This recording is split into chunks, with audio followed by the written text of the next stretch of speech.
बिस्मिल्लाहिर्रहमानिर्रहीम। अस्सलाम वालेकुम दोस्तों, उम्मीद है आप खैरियत से होंगे। दोस्तों 13 दिसंबर नवाज शरीफ की तकरीर, मीनार पाकिस्तान पर जलसा, ये वो दिन था जिसका बेसब्री से इंतजार था, न सिर्फ अपोजिशन को, पीडीएम की जमातों को, बल्कि हुकूमत को भी, क्योंकि हुकूमत की टांगें कांप रही थी, हुकूमत बयानात दे रही थी। 13 दिसंबर का पूरा दिन कई वजीरों ने कई प्रेस कॉन्फ्रेंसेस की और यह साबित करने की कोशिश की कि मीनार पाकिस्तान पर पीडीएम का जलसा नाकाम हो गया है। लेकिन इस जलसे में सबसे अहम जो बात थी वो थी नवाज शरीफ साहब की तकरीर, जो उन्होंने सबसे आखिर में की। गैर रवायती तौर पर नवाज शरीफ साहब ने सबसे आखिर में, मौलाना फजल रहमान जो इस सदर हैं इस पीडीएम के, उनके बाद यह तकरीर की गैर रवायती तौर पर। तकरीबन आधे घंटे की यह तकरीर थी, रिकॉर्डेड ये तकरीर थी।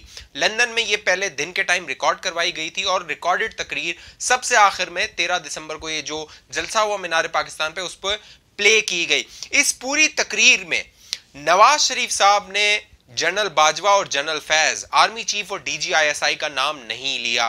क्यों नहीं लिया? एक बड़ी ताज्जुब की बात है, हैरान कर देने वाली बात है कि नवाज शरीफ साहब जो 16 सितंबर को बड़े गरजे थे, बड़े बरसे थे और उन्होंने इन दोनों शख्सियात के नाम लिए थे, लेकिन अब जो बहुत बड़ा पावर शो था और आखिरी जलसा था पीडीएम का, उसमें उन्होंने जनरल बाजवा और जनरल फैज का नाम नहीं लिया। आपको क्या लगता है उन्होंने नाम क्यों नहीं लिया? नीचे कमेंट करके मुझे बताइए। लेकिन इस पूरी तकरीर के 5 अहम नुक्ते हैं, इंतहाई अहम नुक्ते हैं, जिनके बारे में मैं आपको बताऊंगा। इससे पहले कि हम उन 5 नुक्तों के बारे में आपको बताएं, अभी तक आपने हमारे यूट्यूब चैनल को सब्सक्राइब नहीं किया तो इसको सब्सक्राइब कर लीजिए, बेल आइकन का बटन है उसको क्लिक कर लीजिए, ताकि जो भी लेटेस्ट अपडेट हो वो सबसे पहले आपके पास नोटिफिकेशन आपके पास आ जाए।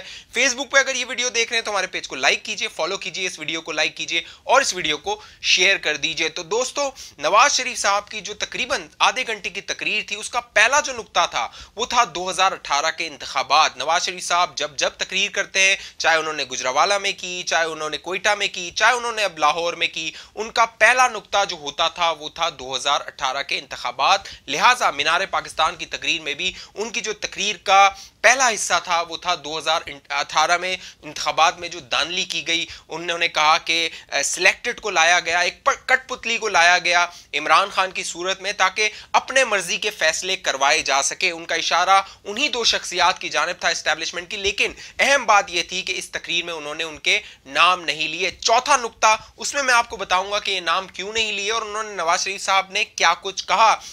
2018 के इंतखाबात के हवाले से उन्होंने बताया कि किस तरह दानली की गई और किस तरह पूरा इलेक्शन से पहले एक मंसूबाबंदी की गई। शौकत अजीज सिद्दीकी जो इस्लामाबाद हाई कोर्ट के जज थे, उनके बारे में नवाज शरीफ बार बार कहते रहे हैं कि उस वक्त के जो आईएसआई के चीफ हैं अभी, वो गए थे उनके पास और उन्होंने कहा था कि नवाज शरीफ और मरियम नवाज को छोड़ना नहीं है, हमारी 2 साल की मेहनत जाया हो जाएगी। तो ये पूरी तफसील एक बार फिर मीनार पाकिस्तान के जलसे में नवाज शरीफ साहब ने बयान की, पेश की।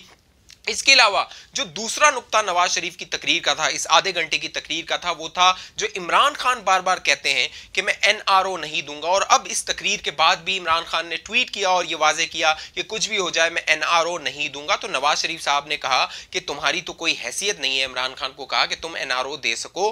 तुम्हें तो साकिब निसार जो चीफ जस्टिस ऑफ पाकिस्तान हुआ करते थे, उन्होंने तुम्हें, इमरान खान को और तुम्हारी बहन अलीमा खान को एनआरओ दिया था। तो तुम्हारी तो कोई हैसियत नहीं है जो तुम कहते हो कि मैं एनआरओ नहीं दूंगा। ये एनआरओ वही बात है जो इमरान खान साहब बार बार कहते हैं कि ये पोजीशन कहती है, पीडीएम की जमातें कहती है कि हमारे केसेस बंद कर दो, हमें माफ कर दो, हमसे एनआरओ कर दो, नैब को खत्म कर दो। ये वही वाला मामला है।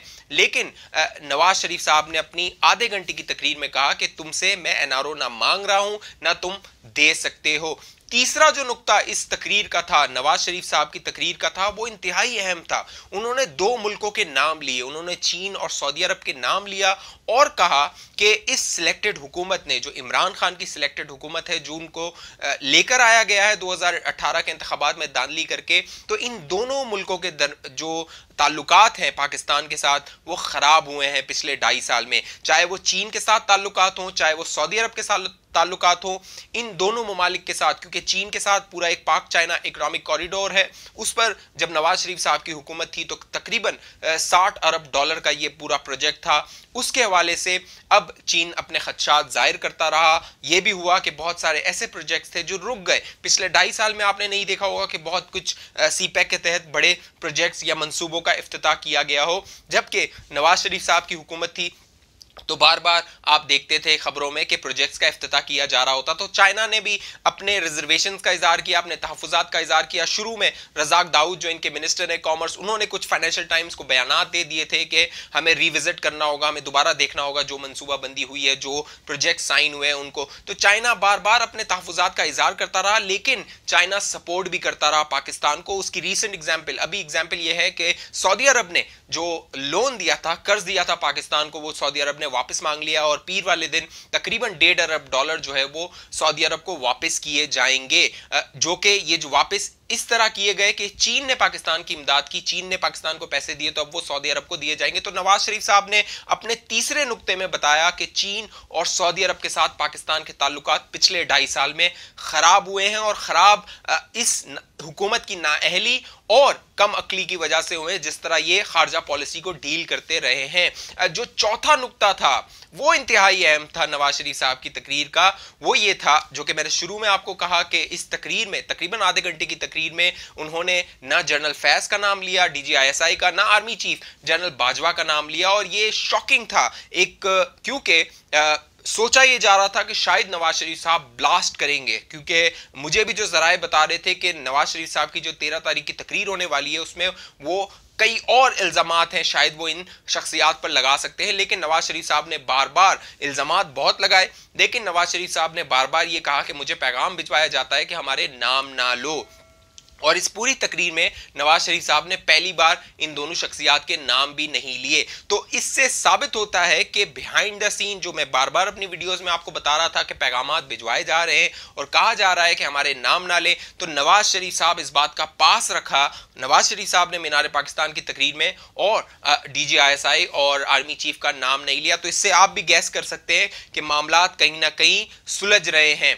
और जो फिर नवाज शरीफ साहब ने सिर्फ इतना ही नहीं कहा, नाम लिए बगैर बहुत तकरीर की। उन्होंने कहा कि आप मुझे कहते हैं कि नाम ना लो, आप आइन शिकनी करते हैं, आप मुझे कहते हैं कि नाम ना लो, आप वोट पर डाका डालते हैं, आप मुझे कहते हैं कि मैं फौज को बदनाम कर रहा हूं, तो मैं नाम इसलिए लेता हूं कि फौज बदनाम ना हो, पूरी फौज पर इल्जाम ना आए, वो जो सरहद पर सिपाही लड़ रहा है उस पर इल्जाम ना आए। चंद जो नवाज शरीफ ने कहा चंद जो जर्नैल हैं वो अपनी सियासत करते हैं, इदारे का पूरा नाम खराब करते हैं, इसीलिए मैं नाम लेता हूं। लेकिन नवाज शरीफ साहब ने अपनी तकरीर में नाम नहीं लिया, नहीं आर्मी चीफ का, नहीं DGISI का। तो मामला कहीं ना कहीं सेटल हो रहे हैं। फिर जो पांचवा नुक्ता था पूरी नवाज शरीफ की तकरीर का, आधे घंटे की तकरीर का, वो उससे साबित होता है कि कहीं ना कहीं मामला डील हो रही है, कोई ना कहीं मफाहमत हो रही है। वो ये था, पांचवें नुक्ते में नवाज शरीफ साहब के तकरीर में ये था कि अब इस जो सिलेक्टेड निज़ाम है इसको जाना होगा। अगर ये निज़ाम रहा तो ये मुल्क के लिए बर्बादी होगी और ना तलाफी नुकसान हो जाएगा, पाकिस्तान को ऐसा नुकसान होगा जिसकी तलाफी करना मुश्किल होगा। लिहाजा आखिर में नवाज शरीफ साहब ने कहा कि इस्लामाबाद की तरफ लॉन्ग मार्च किया जाएगा, इस्लामाबाद जाया जाएगा। और इस बात का भी इजहार किया नवाज शरीफ ने कि कई ऐसे MNA और MP हैं जिनके इस्तीफे आना शुरू हो गए हैं। जो मरीम नवाज ने कहा था कि रेजिग्नेशंस आएंगे, अब नवाज शरीफ साहब ने भी इस बात की तस्दीक की है कि जो इस्तीफे हैं वो आना शुरू हो गए। मेरे एक जरिए ने, जो नून लीग में मेरा जरिया है, उसने मुझे बताया है कि बाकायदा अब जो अरकान है असम्बली के उनसे हल्फ लिया जाएगा, कुरान पर हल्फ लिया जाएगा कि वो जो इस्लामाबाद में लॉन्ग मार्च होगा उसमें भी पार्टी के साथ खड़े होंगे और असम्बलियों से इस्तीफे दिए जाएंगे उसमें भी पार्टी के साथ खड़े होंगे। तो अब मामला इस जानिब लग रहा है कि जो PDM की पूरी डील होगी वो इमरान खान के इस्तीफे पर होगी और बहुत मुमकिन है कि इन हाउस चेंज हो जाए और उसके बाद नए इलेक्शन के लिए राह हमवार की जाए। तो नवाज शरीफ साहब की इस पूरी आधे घंटे की तकरीर में ये 5 नुकात थे जो इंतहाई अहम थे। मैंने कहा मैं आपके साथ शेयर करूं। तकरीबन 32 मिनट की ये तकरीर है, वो लिंक भी यहां पर मैं दे दूंगा। वो पूरी तकरीर अगर देखना चाहें तो वो देख सकते हैं, मेरे चैनल पे मौजूद है। इसके अलावा अगर फेसबुक पे ये वीडियो आप देख रहे हैं तो ऊपर डिस्क्रिप्शन पे हमारा यूट्यूब का लिंक आ रहा होगा, उस पर क्लिक करके आप सब्सक्राइब कर सकते हैं। अगर यूट्यूब पे देख रहे हैं तो हमारा नीचे सब्सक्राइब का बटन है, उसको क्लिक कीजिए, बेल आइकन का बटन है, उसको क्लिक कीजिए। फेसबुक पे अगर देख रहे हैं तो हमारे पेज को लाइक कर लीजिए, फॉलो कर लीजिए और इस वीडियो को शेयर कर लीजिए। अपना बहुत ख्याल रखिएगा। आपका इस बारे में क्या राय है? आपका क्या ख्याल है कि PDM के साथ कोई डील हो रही है, मामलात सेट हो गए हैं पीछे पर्दे के पीछे, इसीलिए नवाज शरीफ साहब ने आर्मी चीफ और DGISI का नाम नहीं लिया, या कोई बात और है? अपनी राय दीजिए, अपना ख्याल रखिएगा। मुझे इजाजत दीजिए। अल्लाह हाफिज।